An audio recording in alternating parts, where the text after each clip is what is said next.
Hello, good morning all of you. कैसे हो सारे स्टूडेंट? आई होप सारे अच्छे होंगे। मैं सोनी भारद्वाज आप लोगों के सामने फिर से इंडियन पॉलिटी का एक नया टॉपिक लेकर।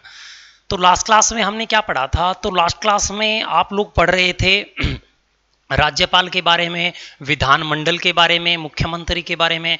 आज की क्लास में हम इस राज्य सरकार को कंप्लीट करते हैं, हाई कोर्ट पढ़ेंगे और इस राज्य सरकार को आज की क्लास में कंप्लीट करेंगे। तो देखिए, आज की क्लास की हम शुरुआत करते हैं।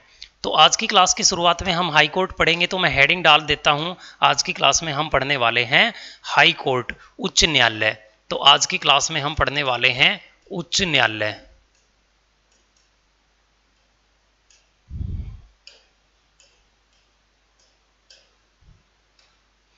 उच्च न्यायालय। और उच्च न्यायालय को आप क्या बोलते हो? High court. उच्च न्यायालय को आप क्या बोलते हो? High court. और उच्च न्यायालय को आप इस क्लास में पढ़ने वाले हो। अब देखिए, उच्च न्यायालय को बिल्कुल बारीकी से उठाते हैं, बिल्कुल शुरुआत से उठाते हैं। हमें इसमें क्या पढ़ना है? तो हम पढ़ते हैं, बात है 1861 की। 1861 के इंडियन काउंसिल एक्ट के तहत। देखिए, ये एक्ट मैं आपको एक्ट में पढ़ा चुका हूं पहली ही क्लास में। 1861 के इंडियन काउंसिल एक्ट के तहत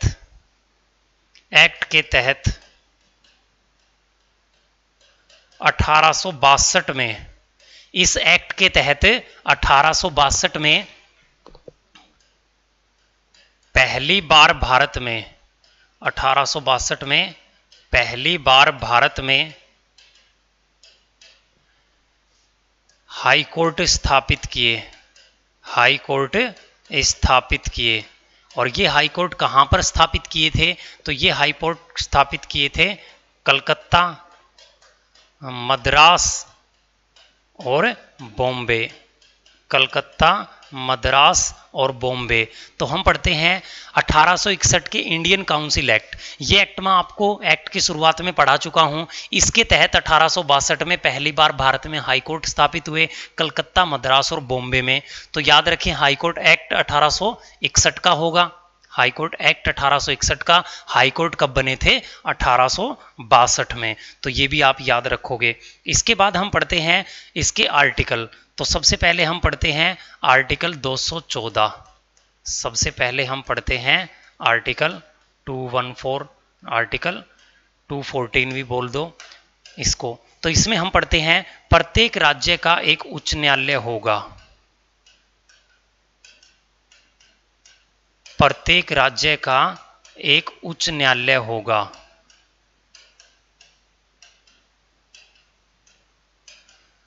प्रत्येक राज्य का एक उच्च न्यायालय होगा। अब आप ये कहोगे, सर हर एक राज्य के पास तो उच्च न्यायालय नहीं है। क्यों? क्योंकि चंडीगढ़, हरियाणा और पंजाब दोनों का है। तो यहाँ पे संविधान संशोधन किया गया, जिसमें ये बात बोल दी गई। मैं यहाँ पे नोट में स्पेसिफिक लिख देता हूँ, 7वें संविधान संशोधन द्वारा, 7वें संविधान संशोधन 1956 द्वारा एक हाई कोर्ट एक से अधिक राज्यों के लिए काम कर सकता है। एक से अधिक राज्यों के लिए काम कर सकता है। काम कर सकता है।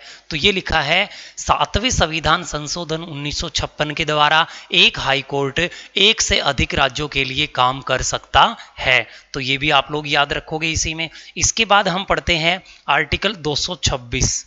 इसके बाद हम पढ़ते हैं आर्टिकल 226। इसमें लिखा है हाई कोर्ट, इसमें लिखा है हाई कोर्ट नागरिकों के मौलिक अधिकारों के संरक्षण के लिए, नागरिकों के मौलिक अधिकारों के संरक्षण के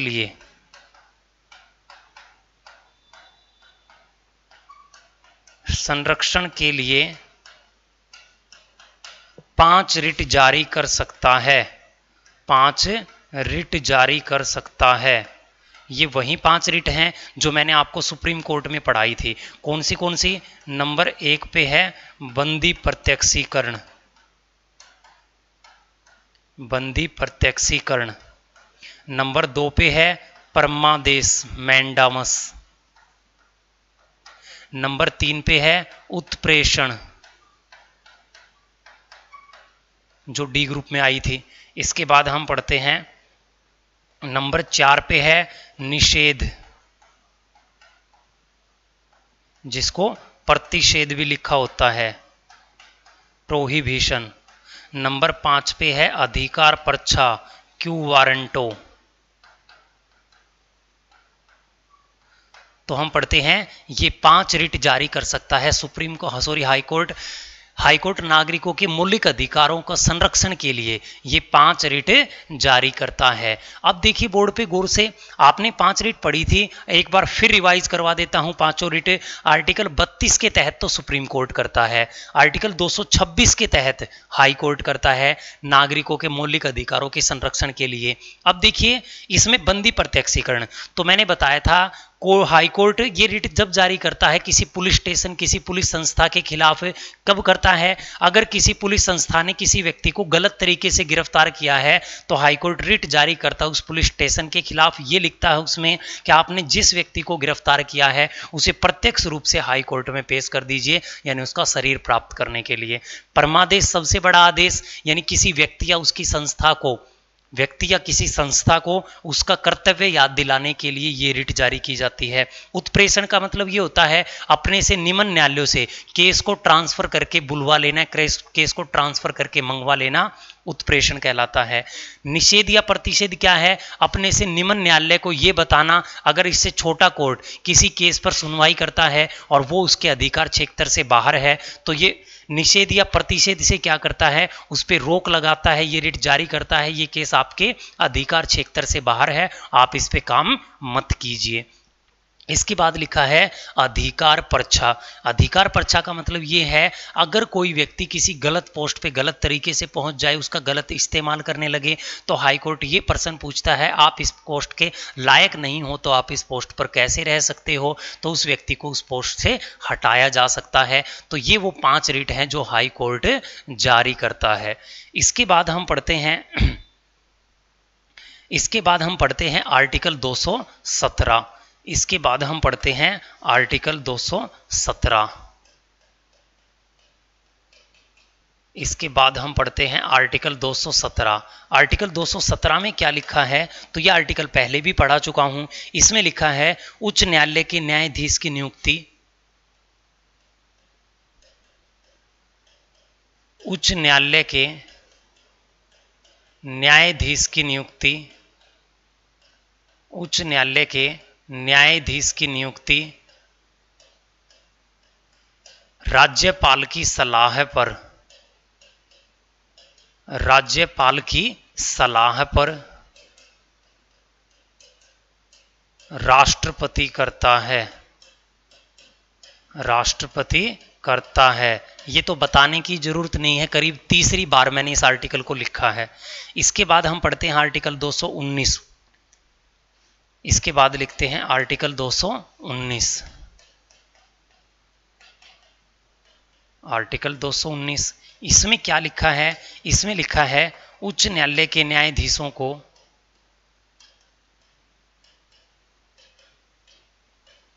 उच्च न्यायालय के न्यायाधीशों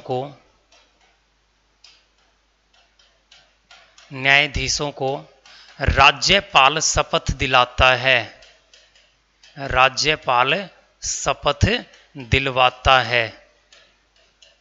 तो आप याद रखोगे उच्च न्यायालय के न्यायाधीशों को राज्यपाल शपथ दिलवाएगा।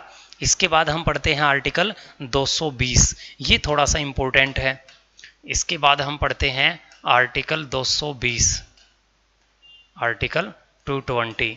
इसमें हम क्या पढ़ते हैं वो देखिए। इसमें हम पढ़ते हैं किसी भी उच्च न्यायालय से सेवानिवृत्त न्यायाधीश, किसी भी उच्च न्यायालय से सेवानिवृत्त न्यायाधीश सेवानिवृत्त न्यायाधीश उस उच्च न्यायालय को छोड़कर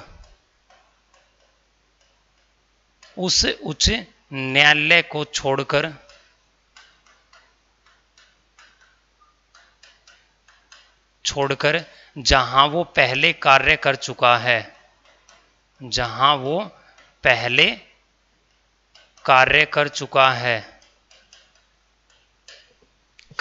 है, उसको छोड़कर अन्य किसी न्यायालय में वकालत कर सकता है। अब देखिए ये लिखा है, अगर सुप्रीम कोर्ट से कोई जज रिटायर हो जाता है, वो जिस सुप्रीम कोर्ट से रिटायर हुआ है उस सुप्रीम कोर्ट को छोड़कर बाकी भारत में किसी भी जगह पर वकालत कर सकता है। सुप्रीम कोर्ट बोल गया मैं, हाई कोर्ट, फिर से सुनिए। देखिए हाई कोर्ट से रिटायर जो जज होता है वो उस हाई कोर्ट को छोड़कर जिस हाई कोर्ट में वो पहले काम कर चुका है अन्य किसी हाई कोर्ट में जाके वकालत कर सकता है। लेकिन सुप्रीम कोर्ट में ऐसा नहीं होता। सुप्रीम कोर्ट से रिटायर जज परमानेंटली सेवानिवृत्त हो जाता है, जो मैंने आपको सुप्रीम कोर्ट में पढ़ा दिया था। इसके बाद हम पढ़ते हैं हाई कोर्ट के न्यायाधीश की योग्यताएं। हाई कोर्ट के न्यायाधीश की योग्यताएं। तो मैं लिख देता हूं हाई कोर्ट के न्यायाधीश की योग्यताएं। हाई कोर्ट के न्यायाधीश की योग्यताएं। हाई कोर्ट के न्यायाधीश की योग्यताएं। एक मिनट रुकिए।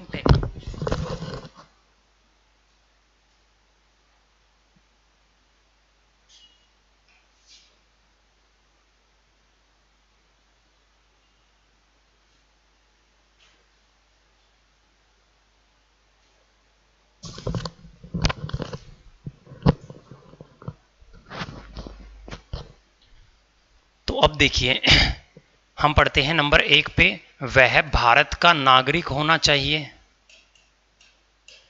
वह भारत का नागरिक होना चाहिए। नंबर 2 पे हम लिखते हैं वह 62 वर्ष से कम आयु का होना चाहिए। वह 62 वर्ष से कम आयु का होना चाहिए। सुप्रीम कोर्ट में 65 वर्ष थी, यहां 62 वर्ष है। इसके बाद इसकी तीसरी लाइन ये इंपॉर्टेंट है, गौर से देखिए, वह कम से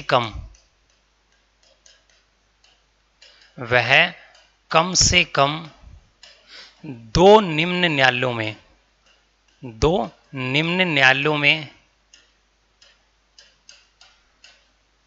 न्यायाधीश के पद पर रहा हो। कम से कम 2 निम्न न्यायालयों में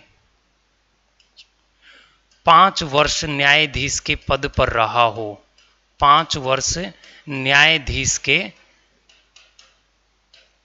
पद पर रहा हो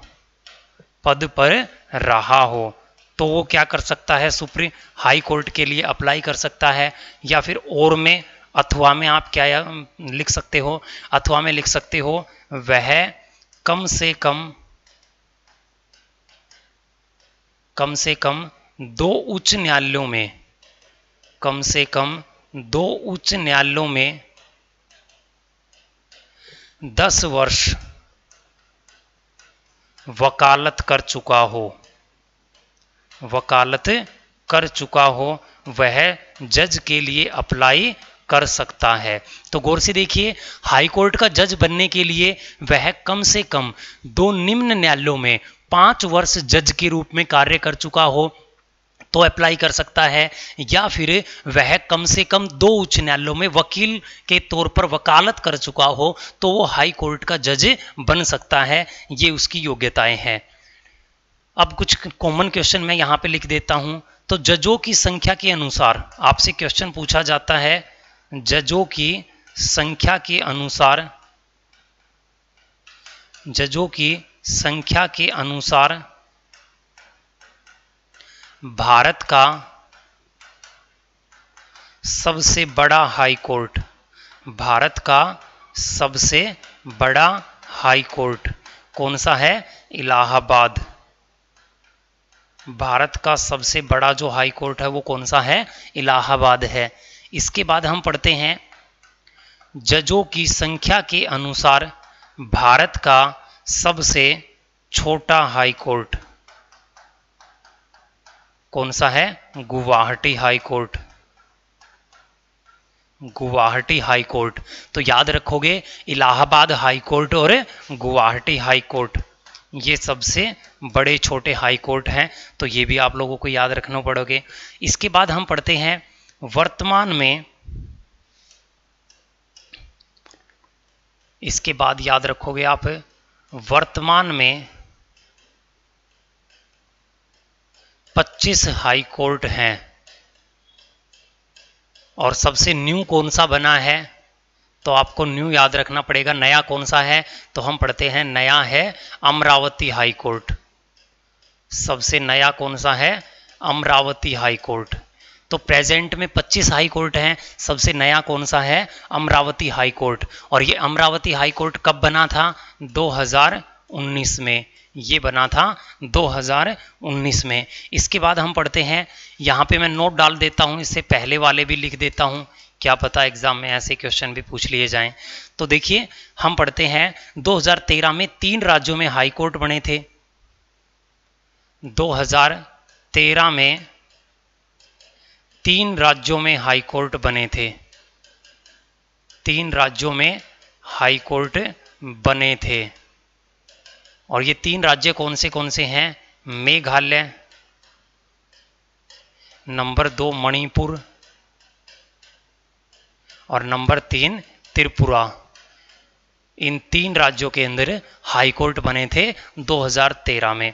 इसके बाद हम पढ़ते हैं, देखिए इसके बाद हम करेंगे किसके? सारे के सारे यूटीज के हाई कोर्ट कहाँ है। आपसे एचएसएससी के एग्जाम में काफी बार रिपीट हो चुका है, क्या यूटीज के हाई कोर्ट पूछे जाते हैं आपसे ये पूछा जाता है केंद्र शासित प्रदेशों के हाई कोर्ट प्रेजेंट में कहाँ पर हैं।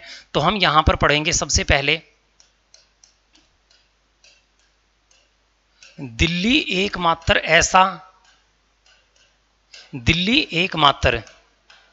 ऐसा केंद्र शासित प्रदेश है, ऐसा केंद्र शासित प्रदेश है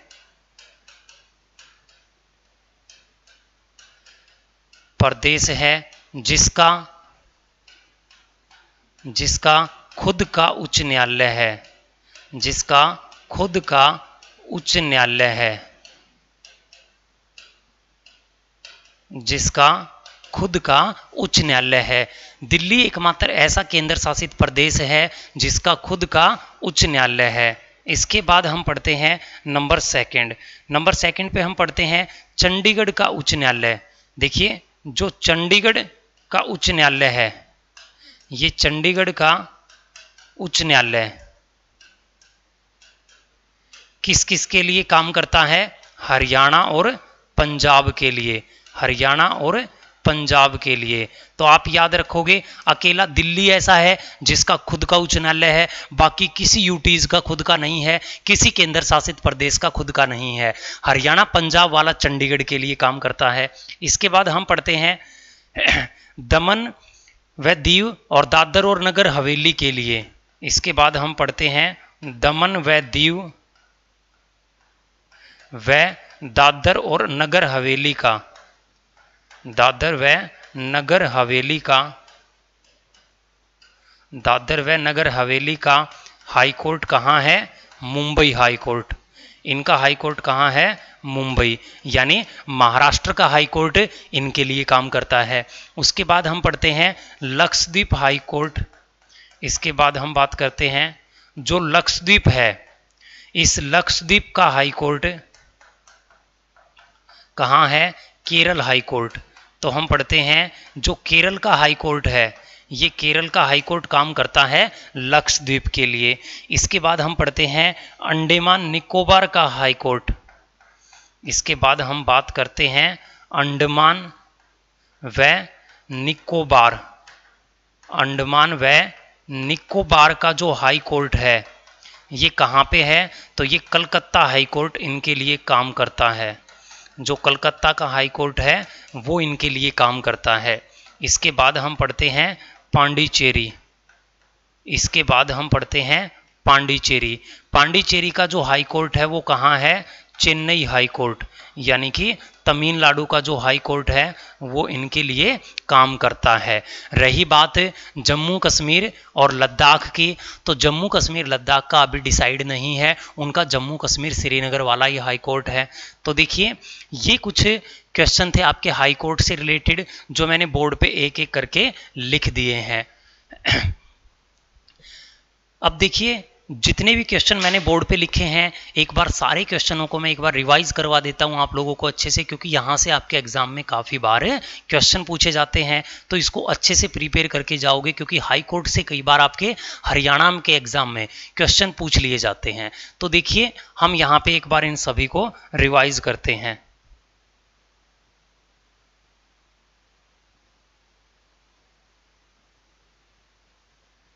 तो हम यहाँ पे इनको रिवाइज करते हैं।